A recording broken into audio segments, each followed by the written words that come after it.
I'm sitting in a coffee shop in downtown Seattle right now, and I can still remember exactly where I was the day it happened. Corner office, 47th floor, floor-to-ceiling windows overlooking the Puget Sound. I'd spent the last 28 years building that view. 28 years at the same company. Most people my age, I'm 62 now, they don't want to talk about losing their career. It's embarrassing. It's something you hide. But I'm not here to hide. At 52 years old, I walked into my office on a Tuesday morning. Seemed like any other Tuesday. Coffee in hand. Emails to answer. Meetings lined up. By 10:47 a.m., I was being walked out by security. Not fired, technically. Restructuring. That's what they called it. 30 years of loyalty, consistent performance reviews, even promotions, and they hired someone half my age to do my job for half the salary. The company found a way to erase me that I remember sitting in my car in the parking garage for 2 hours. Just sitting there, staring at my security. Badge in my hands. The one they wouldn't let me keep. I wasn't sad at first. I was angry. Then I was shocked. Then I felt absolutely nothing. That's nothing. That's the worst part. When you lose something you've built your entire identity around, your brain kind of shuts down. But here's what I didn't know in that parking garage. Losing my career at 52 wasn't the worst thing that happened to me. It was the most important thing that happened to me. I know that sounds like something people say to make themselves feel better, like toxic positivity. But I'm not here to tell you that losing everything is a blessing in disguise or some other garbage. Losing your career at 52 is genuinely terrible. It shakes your financial security. It questions your worth. It makes you feel invisible. What I'm here to tell you is what I discovered on the other side of that invisibility. Because I did find something real, something that changed how I see the entire second half of my life. And I'm not talking about finding another job. I'm not talking about settling. I'm talking about finding something I didn't even know I was looking for. Something that people spend their entire lives chasing and never find. In the next few minutes, I'm going to walk you through exactly what I discovered, step by step. And if you're someone who's scared about aging out of the job market, or if you're already going through a career crisis, or if you're just wondering if there's something more waiting for you, this is for you. Let's get into it. The first month after losing my career, I did what everyone does. I pretended it wasn't real, that I rewrote my resume obsessively. I reached out to every contact in my network who might have a VP of operations role. I attended industry conferences like nothing had changed. I was still introducing myself the same way. I'm a VP of operations, except I wasn't anymore. But my brain hadn't caught up yet. I thought this was a temporary setback. Bad luck. Bad timing. Certainly not a commentary on my value or my future, that I had 14 years until retirement. 14 years to land the next executive position. Surely, I thought, the market will recognize my worth. By month 3, I'd applied to 43 positions. 43 that I got callbacks for 5 of them. Interviews happened. I presented myself well. I had the experience. I had the credentials. And I got rejected from all 5 with the same vague language. We've decided to go in another direction. One recruiter, someone I'd known for 15 years in the industry, finally told me the truth over coffee. You're not the problem, she said. The market is. They want someone younger, cheaper, someone they can grow with the company for the next 10 years. At 52, you're not that person anymore. That coffee hit differently than the firing. The firing felt like an accident. This felt like a verdict. You're obsolete. For the first time in my life, I felt invisible. Not sad, not angry. Invisible. Like the world had looked at me and decided I wasn't worth investing in. By month 4, my wife suggested I volunteer. Just to get out of the house, she said. You're driving me crazy checking your email every 5 minutes. I volunteered at our local community center's financial literacy program, teaching basic personal finance to adults who were struggling. Adults who'd made mistakes with money. Adults who felt lost. I thought it would be temporary. A placeholder until I found my real job. But the first time I taught a class, explaining to a room of people how to build an emergency fund, how to think about retirement, how to negotiate salary, something shifted. A woman in the back raised her hand and said, "Thank you." I've never felt like money made sense before. For the first time since that Tuesday at the parking garage, I felt something. Not the absence of feeling. Actual feeling. I mattered to someone. Not because of my title. Not because of my salary. just because I could help them understand something they needed to understand. By month 6, the nonprofit director asked if I'd take a part-time paid position. Not VP, just program coordinator. Part-time, $28,000 a year. I made 3 times that as a VP. My wife thought I was insane. "You're throwing away retirement," she said. "You're throwing away your career trajectory." She wasn't wrong. By objective measures, this was a terrible decision. Financially, professionally, by every metric that mattered for decades. This made no sense, but I said yes. Because for the first time in my life, I knew what I actually valued: being useful to people. Having time for my family. Knowing that my work directly helped someone, not just increase shareholder value. I also started a small coaching practice on the side, helping people navigate career transitions. Not because I had it figured out, but because I was living it. People would hire me to help them understand what came next. Within 6 months of losing my dream career, I was earning about 40% of what I used to make. And I slept better than I had in years. Here's what I discovered. You don't lose yourself when you lose your career. You finally see yourself clearly for the first time. For 28 years, I wasn't a person. It was a title. When that title disappeared, I panicked because I genuinely didn't know who I was without it. That terror? That was the breakthrough. Because once I stopped looking for another VP title, once I stopped trying to convince the market I was still valuable, I could finally ask the right questions. What do I actually enjoy? Who do I want to help? What would make me feel alive? Not impressive, but alive? And the answers to those questions, they changed everything. In the next section, I'm going to show you the exact 3-step framework I use to discover these answers for myself. And more importantly, how you can use it too. Now I'm going to break down exactly what I did. This framework saved my life. Not metaphorically, literally changed the trajectory of my second 50 years. And the beautiful part? It doesn't require you to be 52. It doesn't require you to have lost your career. This framework works for anyone who's realized their current path isn't actually their path. Step 1. Stop defending the old identity. The first step is the hardest because it requires admitting something painful. The thing you lost probably wasn't as good as you thought it was. That I spent 28 years defending my VP title. I defended it at dinner parties. I defended it in my own head. I made decisions based on protecting that identity, staying in meetings I hated, with people who didn't respect me, doing work that didn't matter. But I couldn't see that because the title was too valuable. Here's what you need to do. Stop applying for the same job at different companies. That was my mistake for 3 months. I kept trying to convince the market I was still the same person, still valuable in the same way. Instead, do this. Write down your old title. Now write down honestly, not for anyone else, just for you, what you actually did in that role. Not the impressive parts, the actual daily reality. For me, it was sat in meetings listening to people complain about problems I could solve but didn't have authority to solve. Managed people who were smarter than me.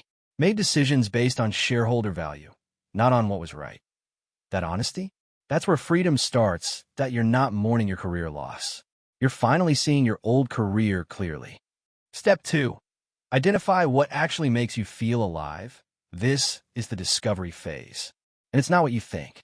Most people, when they lose their career, try to find another career that's better. More money, more prestige, more impressive. But that's the same mistake in a different package. Instead, you need to find what makes you feel alive. Not what's impressive. Alive. Here's the exercise. Identify 3 moments in the last year when you felt useful without being paid or recognized. For me, it was helping my nephew understand his school project. It was explaining something financial to a friend at lunch. It was just being helpful to someone and seeing them understand something they didn't before. Notice what I didn't list: promotions, raises, accomplishments, titles. When I volunteered and taught that first financial literacy class, I felt alive because I was directly helping people. I could see the impact. I wasn't moving numbers on a spreadsheet or creating quarterly reports that nobody read. So you do this, look at your life.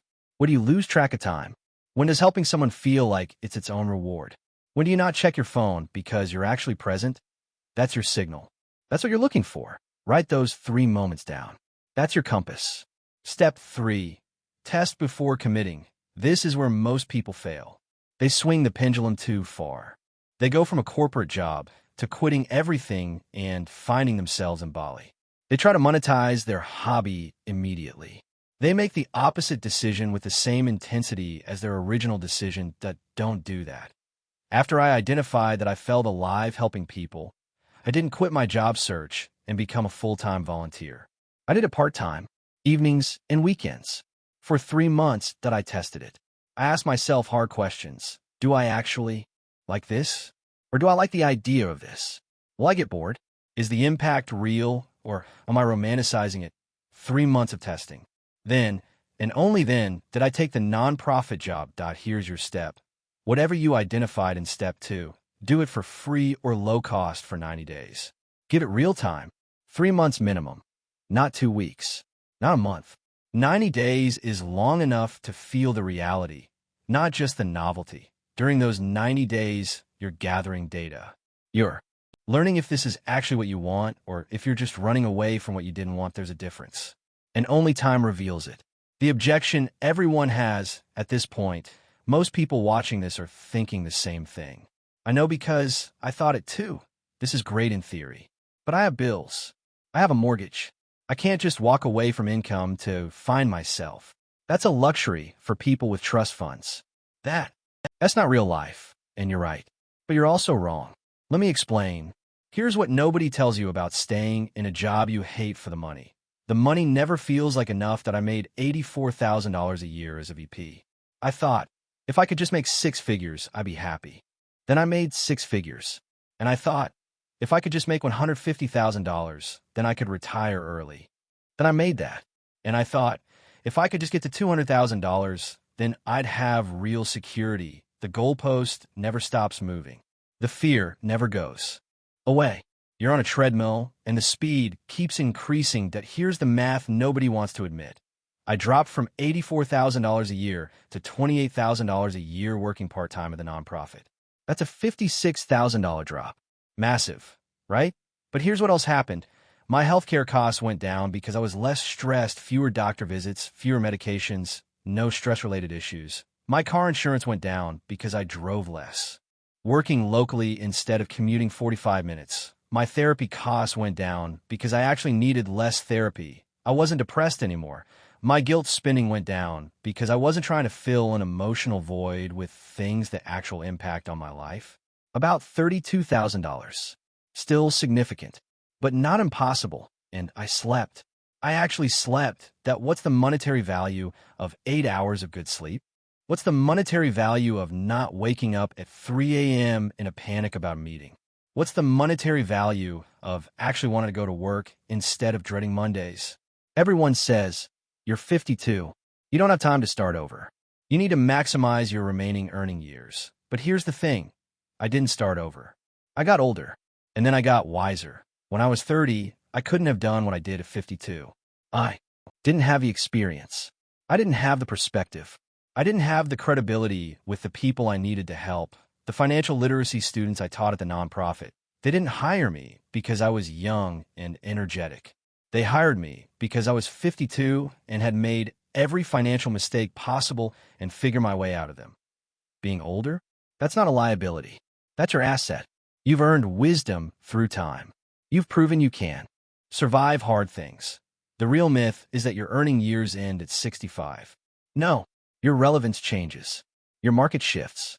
But if you're willing to show up differently, your second act can be far more meaningful than your first. I'm making less money now. I'm also more valuable to the people I serve. And I'm sleeping better. And my kids see me actually happy for the first time in 20 years. What's that worth? The biggest lie we tell ourselves is, I need to have a plan before I leave. I didn't have a plan. I had a framework, the 3 steps, and I had the willingness to figure out as I went. Most people wait for certainty before they move. They're waiting for the guarantee that it'll work out. The guarantee that they won't fail. The guarantee that they'll make enough money. You know when you get that guarantee? Never. Certainty is a myth sold to you by people who benefit from your compliance. The system wants you to believe that if you play by the rules, you'll be safe. You'll be secure. You'll have certainty. But I followed those rules for 28 years. And on a Tuesday at 10:47 a.m., my employer decided my certainty wasn't worth protecting. The only real certainty is this. If you spend your life doing work you don't believe in, for money you'll never feel is enough, for security you'll never actually achieve, you will waste the one thing you can't get back, time. And at 52, with maybe 30 healthy years ahead of me, I had to ask, what's the actual risk? The risk of leaving a job I hate? Or the risk of staying? So before we go to the secret technique in the next section, the part where I show you how to actually monetize what you love, I need you to hear this. You don't need permission to change your life. You don't need certainty. You don't need a perfect plan. What you need is the willingness to be uncomfortable for a little while. And the understanding that playing it safe, that's not safe anymore. Now that we've broken down the framework and challenged the myths, let me show you the technique that actually made this work. Because here's what most people don't understand. Doing what you love doesn't automatically make money. Passion is not a business model that I knew I wanted to help people with finances and career transitions, but wanted to do something in making. Money doing it are two completely different problems. That here's the technique that bridge that gap. Most people think it's binary. Either you have a job or a side business. But what worked for me was hybrid. Income stream one. The stable base, $28,000 per year. I took a part-time nonprofit job. This was my salary. Rent, utilities, insurance. The stuff that doesn't negotiate. Why part-time? Because it left me energy for the next. Peace. Secret nobody talks about.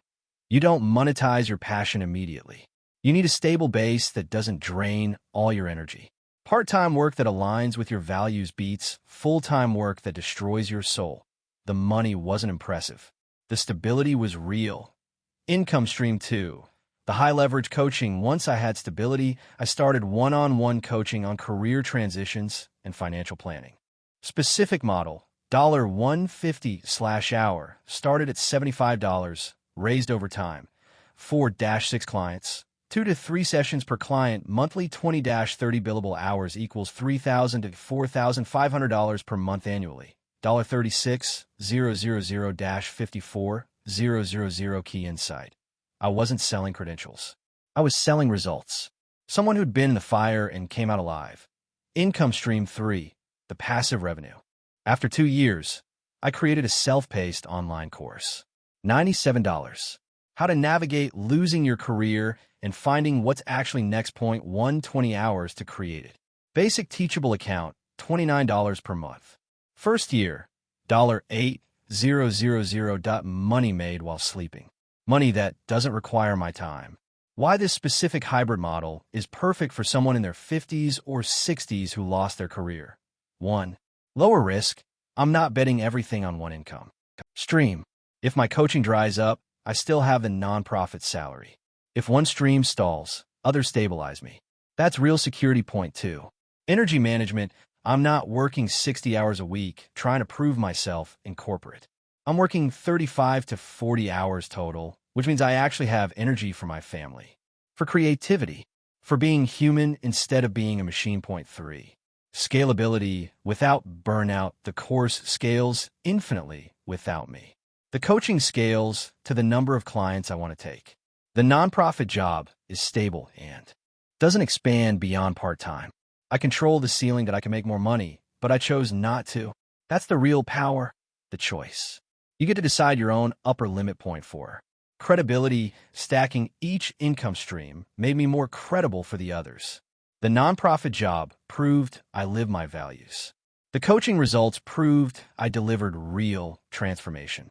The course proved I could systematize my knowledge. Each one made the others easier. By year 2 of this hybrid model, here's what my income looked like. Nonprofit job. $28,000 coaching. $42,000. 6 clients at $150 per hour, 30 hours per month. Course/products. $9,000 total. $79,000. I went from $84,000 in corporate to $79,000 in my hybrid model. Within $5,000. But with maybe 35 hours of work per week instead of 50. More time. More meaning. Less money, barely. More sleep. More life. And year 3, that number will be $85,000 plus as my coaching pipeline fills up and course sales compound.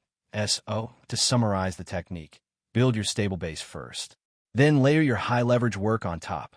Then let passive revenue compound over time. That's not a passion project. That's a business model. And it works.